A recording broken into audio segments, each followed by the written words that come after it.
This is slide number 6, U.S. growth and security. And I tell you now, this is probably going to be the longest one of the unit. So, deal with it. Because I like talking about this stuff. And there's a lot of material here that we need to cover.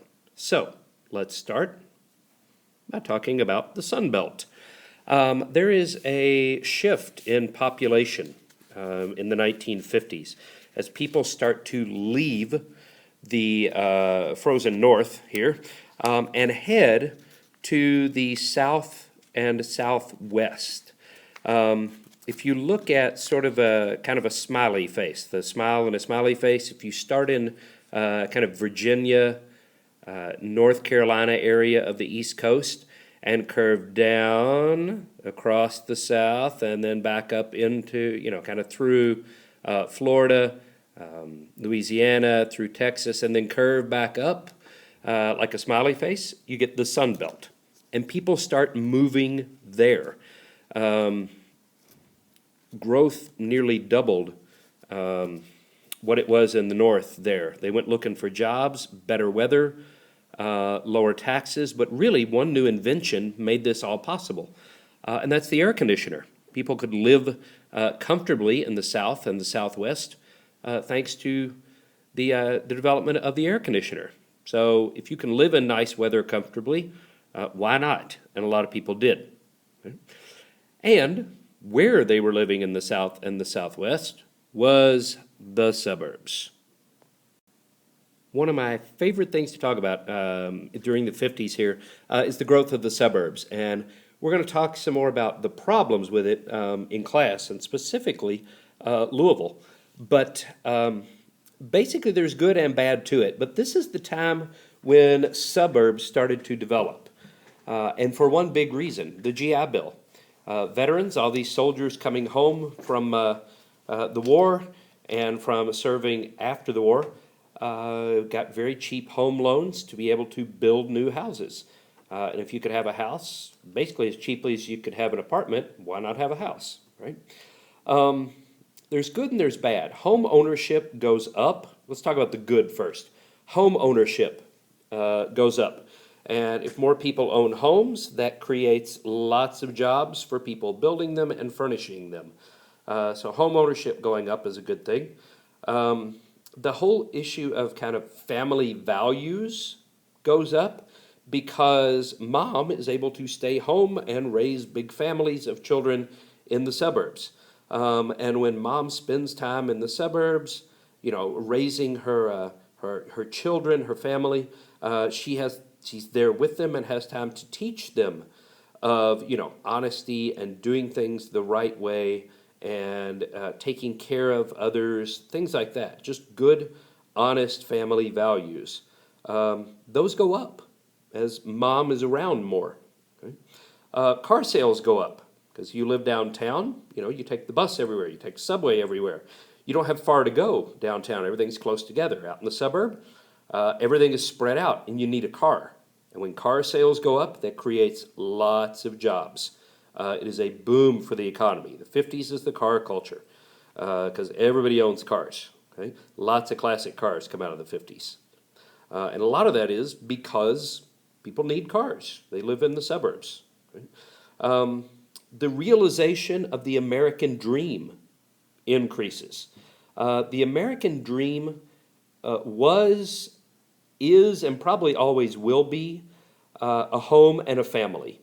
Now, most of you, I don't want to say all, but most of you listening to this probably someday want to have a family of your own and own your own home. I'd be willing to bet. Not all of you, but most of you. That's the American dream. It always has been, to do better than your parents did.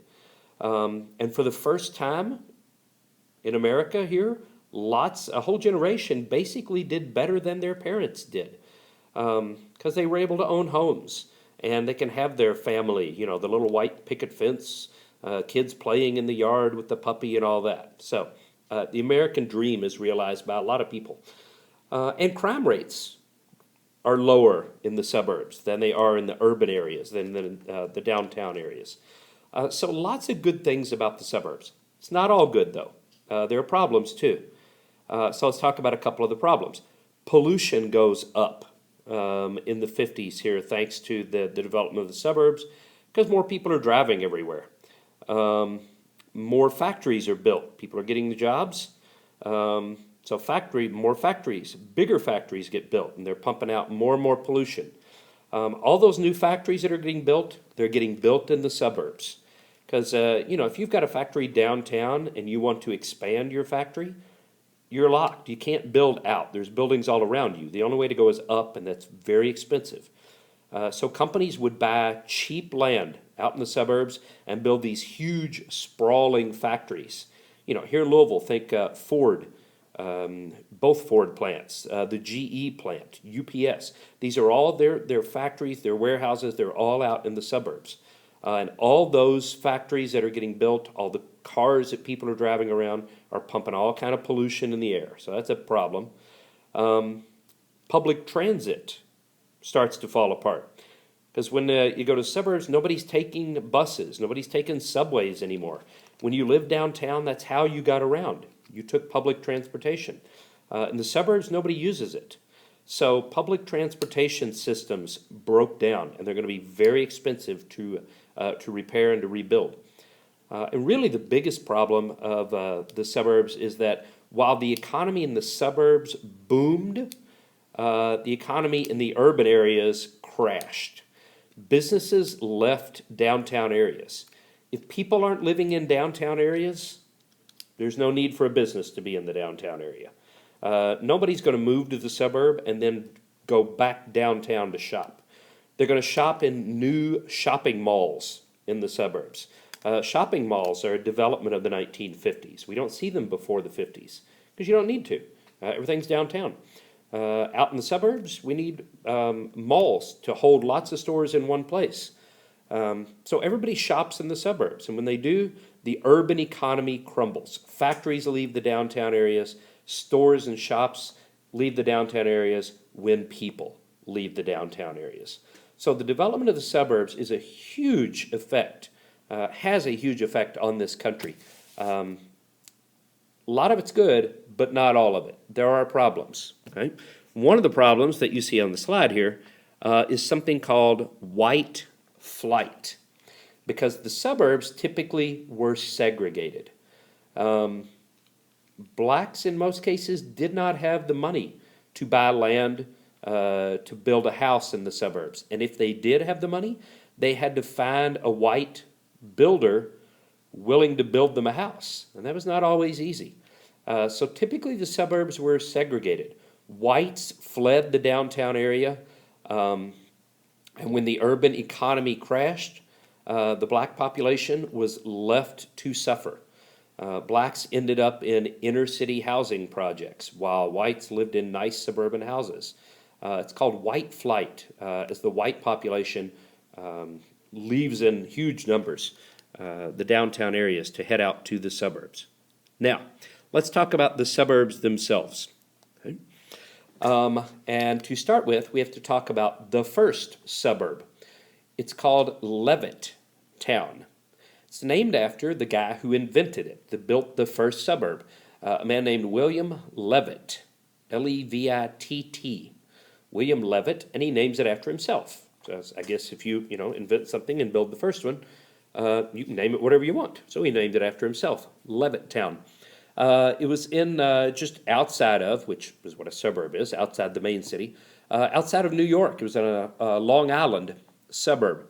And Levitt is a former military man, and he takes the efficiency he learned in the military, building things in the military, and he applies it to building houses. Levittown houses all looked alike. They're sometimes called cookie cutter houses because they all looked alike. They were called prefab, F-A-B, meaning prefabricated or pre-built. Levitt could build a house. He had broken it down to, he could build a house in 27 steps. He takes his military efficiency and applies it to building houses. 27 steps. So basically, he would build all the parts in factories. So he would have, the end, the left side, the right side, the front, the back, the roof frame, everything. He would have it in pieces ship it all to the building site, and then like a big puzzle, he would assemble it. He'd put all the pieces together, and suddenly you have a house. Right? All the lumber was pre-cut, all the pipes were pre-cut, holes were pre-drilled. Literally, you just brought the pieces to the building site, and suddenly you had a house. Right? Now, all of them look alike. You see here on the screen here, sorry, went blank there. Up in the top right corner here, postcard, this is 1957. Now that's almost 10 years after Levitt starts. By then you could have 1, 2, 3, 4. You could choose from a whole 4 different houses if you wanted. But that's the thing about the suburbs. If you want a cheap, quick house, this is how they have to be built. And this is the house that new people, new veterans could afford with a GI Bill loan. So Levittown started popping up all over the country, outside of every major city. And the reason that we need these houses is because families are getting big. It's because of the baby boom. Okay? From 1945 to 1960, really, is the baby boom. 45 to 60. It's the end of World War II, and really till about the end of the 1950s. In the 60s, we'll talk about why birth rates start declining. But the baby boom, this is the largest generation. More babies are born during this time than any other time. Okay? It hits its peak in 1957. 57 was the height of the baby boom. One baby was born every 7 seconds in the United States. One baby born every 7 seconds. That's amazing to me. And everybody thinks that the baby boom begins when all the soldiers come home from World War II and they've been gone so long and they're so happy to see their sweethearts that they all have welcome back sex. Well, while that did happen, and lots of babies are born 9 months after that, it really begins at the beginning of World War II, when the United States got into the war and soldiers got drafted and went off to the war. They would go to their sweethearts and say, "Dear, I'm off to war tomorrow. I may not return again. Let's share one more night together." And everybody had going away sex. So we see a lot of babies born during the war, before soldiers leave. 9 months later, Junior shows up. But really, in big numbers, starts when they get home. So anyway, these soldiers, these veterans are having big families. You can't have a big family in a little 2-bedroom apartment, even a 1-bedroom apartment in most cases. So you need a house. So the suburbs get built. Okay? Anyway, good stuff. We'll talk some more about the suburbs in class, specifically Louisville. Okay? The 1952 election, as we often say, in the middle of this, politics happens. Yes, it does. Harry Truman has served out his terms, so we're going to see some new candidates here. Right? In 1952, the Democrats are going to nominate Illinois governor, a man named Adlai Stevenson. Interesting name, Adlai, A-D-L-A-I. You don't have to know first names, as you know by now. But Stevenson, S-T-E-V-E-N-S-O-N.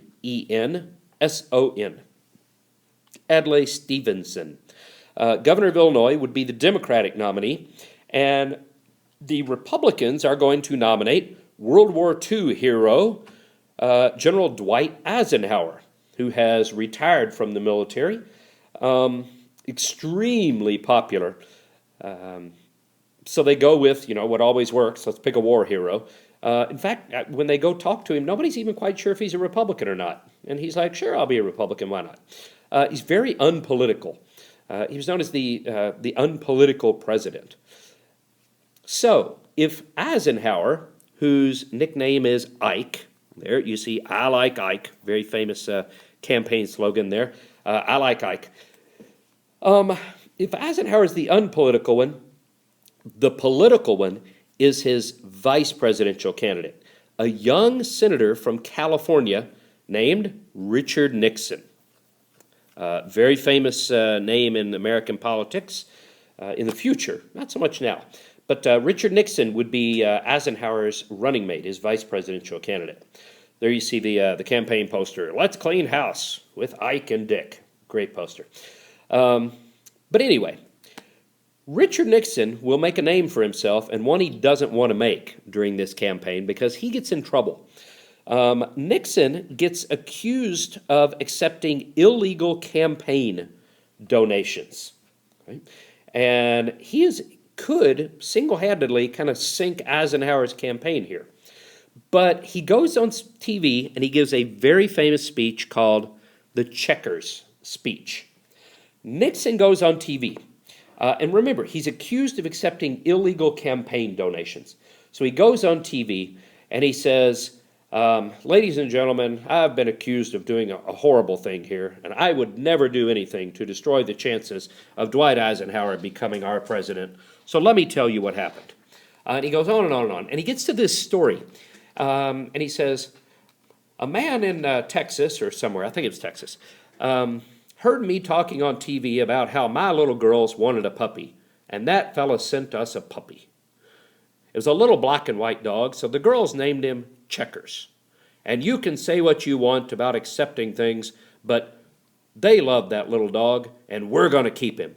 And they put him on TV. They put the little girls and the puppy and pictures of him, and everybody goes, oh, isn't he cute? Look at the little puppy and the little girls. And they completely forget about what he's been accused of. He completely spins it. It's a brilliant move. He uses television. This is the first campaign that really will use television. And Nixon is an expert at it. He is a professional. And everybody completely forgets he's been accused of breaking the law, and they like the little puppy and they like the girls, and that's it. Okay? Eisenhower will win an easy election, so the Republicans are back in power. Okay? Now, one of the things the Republicans learned during this time was that they can use television, and they can use this Cold War that's going on to their advantage. And that brings us to the Red Scare. Okay? The Reds are the communists, because the Soviet flag is red, right? So commies, as they're called, are known as Reds. And everybody's scared of communists, right? We're in a Cold War with them. They're going to bomb us and everything else. So the Republicans will use, down here in the lower right corner, this is a Wisconsin senator named Eugene McCarthy. And they're going to use something called McCarthyism. Okay? McCarthy is going to go on TV, and he's going to go in front of Congress and accuse the State Department, the Secretary of State, he's going to accuse him of knowingly employing 205 communists in the State Department. He's employing communists in the United States government. And McCarthy will head up a government committee known as HUAC. HUAC. HUAC. It stands for House Un-American Activities Committee. The House Un-American Activities Committee. So they're going to investigate people that they suspect of doing un-American things, like being communists. Okay? And McCarthy will publicly accuse people of being communist sympathizers. And in the middle of the Cold War, there is nothing worse you can accuse somebody of than being a communist sympathizer. Now, know that he has absolutely no proof on anybody, but all he has to do is go on TV and say your name and communist in the same sentence, and your reputation is ruined. Now, McCarthy is a Republican senator, so guess which party everybody he accuses of being a communist belongs to? That's right, Democrats. Okay? And McCarthy will help Eisenhower win the 1952 election. He will discredit every Democrat around till nobody's voting for Democrats. McCarthy will ruin people's lives and their reputation. Okay? So Eisenhower wins, the Republicans go to McCarthy and say, great job, now shut up. But he won't. He won't stop. He keeps going on and on and on because he loves the spotlight. He loves the attention he's getting. Eventually, he starts naming more and more and more people.